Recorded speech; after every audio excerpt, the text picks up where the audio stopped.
जय हिंद दर्शकों, मैं हूं जितेंद्र दीक्षित स्टोरीज में आपका स्वागत है। दर्शकों, एंटीलिया कांड के मामले में जेल में कैद इंस्पेक्टर सचिन वाजे ने महाराष्ट्र के उप मुख्यमंत्री देवेंद्र फडणवीस को एक खत लिखा है और इस खत में आरोप लगाया कि ठाकरे सरकार में गृह मंत्री रहे अनिल देशमुख उन पर 100 करोड़ रुपए वसूली करने का दबाव डालते थे और यह वसूली होनी होती थी होटल और बार मालिकों से, ऑर्केस्ट्रा मालिकों से। वाजे ने एक न्यूज एजेंसी से बात करते हुए यह कहा कि जो खत उन्होंने फडणवीस को लिखा है उस खत में उन्होंने इस बात के सबूत भी दिए हैं और कहा कि यह पैसों का लेन देन अनिल देशमुख के पीए के मार्फत होता था। वाजे का कहना है कि वो इस पूरे मामले में अपना नार्को एनालिसिस टेस्ट कराने के लिए भी तैयार हैं। अब सचिन वाजे के इस खत ने या उनके इन आरोपों ने अनिल देशमुख को मुसीबत में डाल दिया है। आपको बता दें कि इस वक्त एक वॉर ऑफ वर्ड्स चल रहा है अनिल देशमुख और देवेंद्र फडणवीस के बीच, लेकिन अब इस कहानी में नया मोड़ आ गया है। जेल में कैद सचिन वाजे ने हाल ही में जब उन्हें अस्पताल ले जाया जा रहा था तो उस दौरान न्यूज एजेंसी एएनआई को एक बाइट दी और उसमें यह बताया कि एक खत उन्होंने फडणवीस को लिखा है और साथ में तमाम सबूत भी दिए हैं। दिलचस्प बात यह है कि ये वही सचिन वाजे हैं जो कि ठाकरे सरकार के बड़े लाडले हुआ करते थे और जब अनिल देशमुख गृह मंत्री थे तो उनके कार्यकाल के दौरान इन सचिन वाजे को पुलिस में बेतहाशा अधिकार दिए गए थे। इससे पहले कि यह हम जाने कि सचिन वाजे ने पुलिस में रहते हुए क्या क्या गुल खिलाए, एक नजर डाल लेते हैं वाजे के करियर पर। कोल्हापुर का रहने वाला सचिन हिंदूराव वाजे 1990 बैच का महाराष्ट्र पुलिस का अधिकारी है। पहले बतौर पीएसआई उसकी पोस्टिंग थाने में हुई और उसके बाद इस सदी की शुरुआत में मुंबई पुलिस में उसका ट्रांसफर हुआ, जहां पर उसकी पोस्टिंग क्राइम ब्रांच में हुई और वो एनकाउंटर स्पेशलिस्ट प्रदीप शर्मा की टीम में शामिल हुआ और उनके साथ रहते हुए सचिन वाजे ने कई सारे एनकाउंटर्स भी किए और उसकी अपनी इमेज भी एक एनकाउंटर स्पेशलिस्ट पुलिस अधिकारी की हो गई। एक एनकाउंटर स्पेशलिस्ट होने के अलावा सचिन वाजे की पहचान एक टेक सेवी कॉप की भी थी। इंटरनेट का, तकनीक का उसे अच्छा खासा ज्ञान है और उसने इससे जुड़े हुए कई मामले भी अपने करियर के शुरुआती दिनों में सुलझाए थे। लेकिन साल 2003 में एक घटना होती है और उस घटना के बाद सचिन वाजे की जिंदगी में बड़ा बदलाव आता है। दरअसल 2 दिसंबर 2002 को मुंबई के घाटकोपर इलाके में एक बेस्ट की बस में बम धमाका होता है और उस मामले की जांच जब क्राइम ब्रांच शुरू करती है तो 5-6 लोगों को गिरफ्तार किया जाता है। ये वो लोग होते हैं जो पहले सिमी के सदस्य होते हैं कथित तौर पर। उनमें से एक शख्स होता है ख्वाजा यूनुस। एक दिन अचानक खबर आती है जनवरी 2003 में कि ख्वाजा यूनुस पुलिस हिरासत से भाग गया। उसे मुंबई से औरंगाबाद की तरफ ले जाया जा रहा था। रास्ते में पुलिस की गाड़ी पलट गई और ख्वाजा यूनुस भाग गया। जिस टीम के साथ यह हादसा हुआ उस टीम का नेतृत्व सचिन वाजे कर रहे थे। बताया गया कि सचिन वाजे को इस हादसे में चोट भी आई है। लेकिन आगे जाकर एक दूसरी कहानी सामने आती है और ख्वाजा यूनुस के साथ ही एक दूसरे आरोपी होते हैं डॉक्टर मतीन बासित। वो अदालत में आरोप लगाते हैं कि ख्वाजा यूनुस भागा नहीं है बल्कि उसकी हत्या की गई है और उसको बुरी तरह से टॉर्चर किया गया। इतना टॉर्चर किया गया कि उसकी मौत हो गई और उसकी मौत को छुपाने के लिए उसके भाग जाने की यह झूठी कहानी गढ़ी गई और इस कहानी का मुख्य किरदार सचिन वाजे थे। जब इस मामले को लेकर काफी हंगामा हुआ तो महाराष्ट्र सीआईडी को पूरे मामले की जांच सौंपी गई और उस मामले में सचिन वाजे को गिरफ्तार कर लिया गया। सचिन वाजे कई दिनों तक जेल में रहे और उनको पुलिस सेवा से सस्पेंड कर दिया गया। अपने सस्पेंशन के दौरान सचिन वाजे ने कई काम किए। उन्होंने 2-3 किताबें लिखी। इसके अलावा एक व्हाट्सएप सरीखा ऐप भी उन्होंने बनाया। टेक सेवी तो थे ही, जैसा मैंने पहले बताया। और सबसे अहम बात कि वे शिवसेना के सदस्य बन गए। अक्सर वो शिवसेना नेताओं के दफ्तर में आते जाते देखे जाते थे। साल 2020 में जब कोविड काल चल रहा था, उस दौरान उनकी जिंदगी में एक और ट्विस्ट आया और सचिन वाजे को पुलिस सेवा में वापस भर्ती कर लिया गया, क्योंकि जिस पार्टी के वो सदस्य थे उसी पार्टी का मुख्यमंत्री विराजमान था कुर्सी पर, उद्धव ठाकरे। अच्छा, ना केवल सचिन वाजे को पुलिस सेवा में भर्ती किया गया, बल्कि इसके साथ साथ उन्हें काफी अहम पोस्टिंग भी दी गई। हालांकि उद्धव ठाकरे यहां पर गौर कीजिएगा मुख्यमंत्री थे, लेकिन गृह मंत्रालय वो था एनसीपी के पास, और एनसीपी के नेता अनिल देशमुख गृह मंत्री थे। यानी कि एक तरह से मुंबई पुलिस महकमे के पॉलिटिकल बॉस अनिल देशमुख ही थे। तो उनके कार्यकाल के दौरान सचिन वाजे की वापसी होती है, और ना केवल वापसी होती है बल्कि मुंबई पुलिस कमिश्नरेट में वापसी होती है। मुंबई पुलिस कमिश्नरेट के भीतर क्राइम ब्रांच में वापसी होती है, और क्राइम ब्रांच में भी जो सबसे अहम यूनिट है क्राइम इंटेलिजेंस यूनिट, उसमें उनकी पोस्टिंग की जाती है। और ना केवल पोस्टिंग की जाती है बल्कि इस इंस्पेक्टर रैंक के अधिकारी को उसका प्रमुख बनाया जाता है। ना केवल प्रमुख बनाया जाता है बल्कि उसकी रिपोर्टिंग सीधे पुलिस कमिश्नर को होती है, परमबीर सिंह को। बीच में वरिष्ठता के क्रम में और भी अधिकारी आते हैं।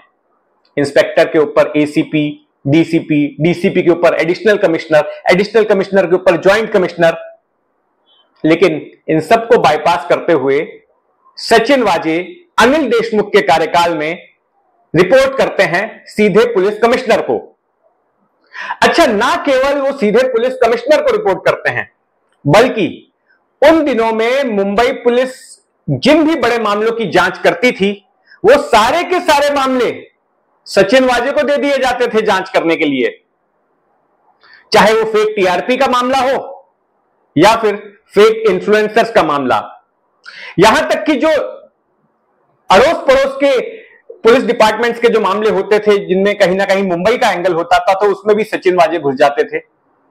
जैसे कि आपको याद होगा कि रिपब्लिक टीवी के संपादक अर्णव गोस्वामी की गिरफ्तारी हुई थी। उनके लिए, उनके दफ्तर को बनाने के लिए कॉन्ट्रैक्टर ने कॉन्ट्रैक्ट लिया था, और उसका ऐसा आरोप था कि अर्णव उसको पैसा नहीं दे रहे थे, और फिर एक दिन उसने आत्महत्या कर ली। उस मामले में अर्णव के खिलाफ जो है अपराध दर्ज हुआ, और जब रायगढ़ की पुलिस गिरफ्तार करने के लिए मुंबई आई अर्णव के घर पर लोअर परेल में, तो नजर आता है कि सचिन वाजे भी वहां पर मौजूद हैं। वो भी उठा रहे हैं अर्णव गोस्वामी को। कुल मिलाकर कहना यह है कि अनिल देशमुख के बतौर गृह मंत्री रहते हुए सचिन वाजे मुंबई पुलिस के एक बेहद अहम अधिकारी बन गए थे, बेहद ताकतवर अधिकारी बन गए थे।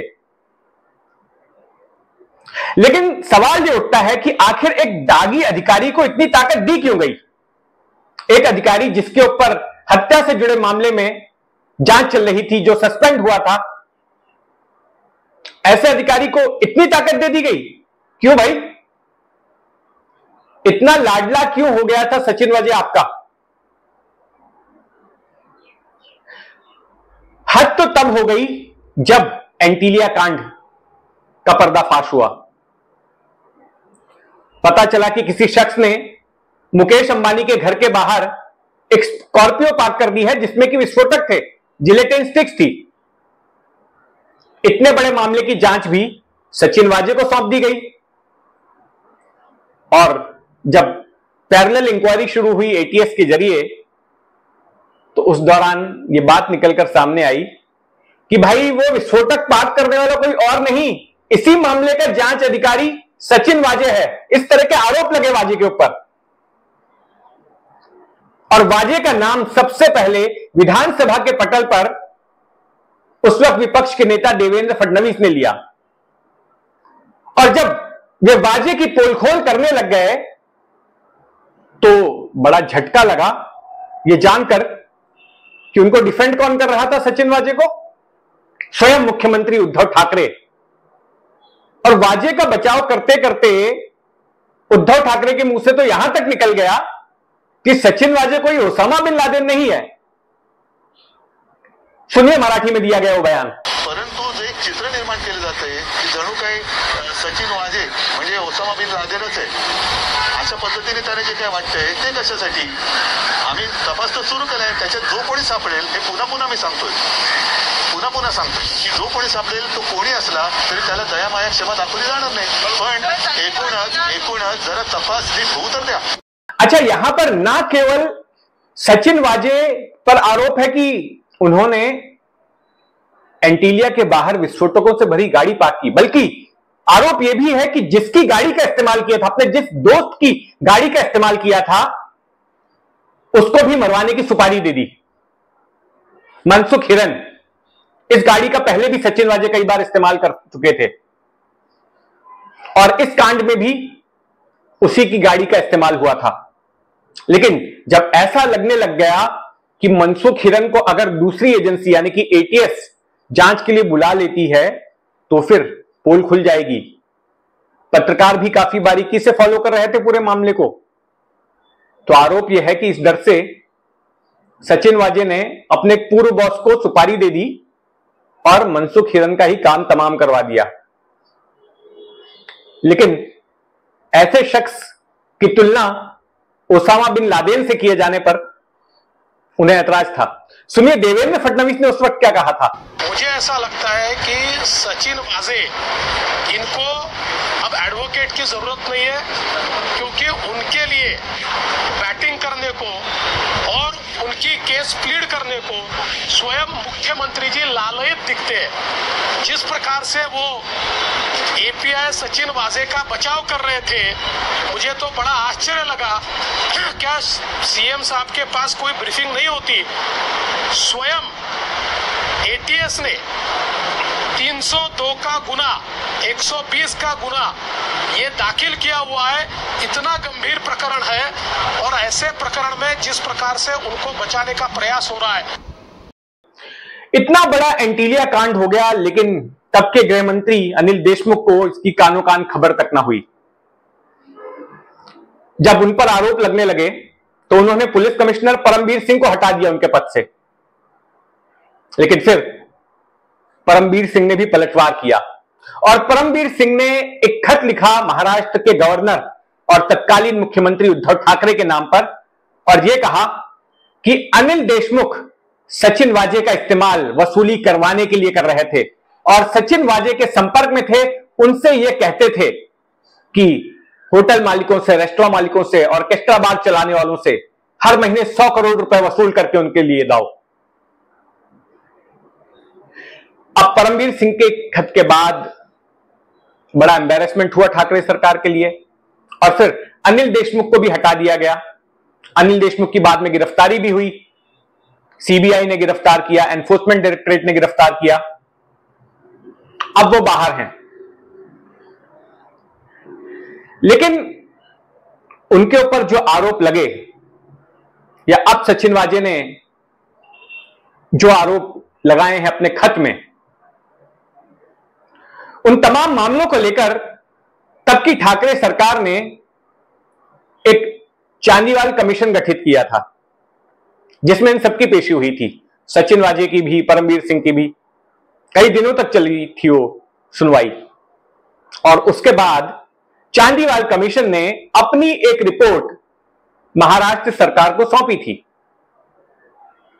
अब उस मामले का सच उसी चांदीवाल कमीशन की रिपोर्ट में छुपा हुआ है। उम्मीद करते हैं कि जल्द ही वो रिपोर्ट बाहर आएगी और दूध का दूध, पानी का पानी हो जाएगा।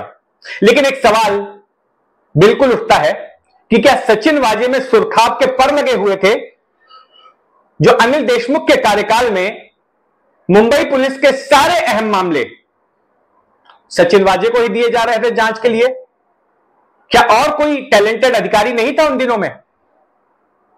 इस सवाल का जवाब अनिल देशमुख को भी देना चाहिए और तत्कालीन मुख्यमंत्री उद्धव ठाकरे को भी।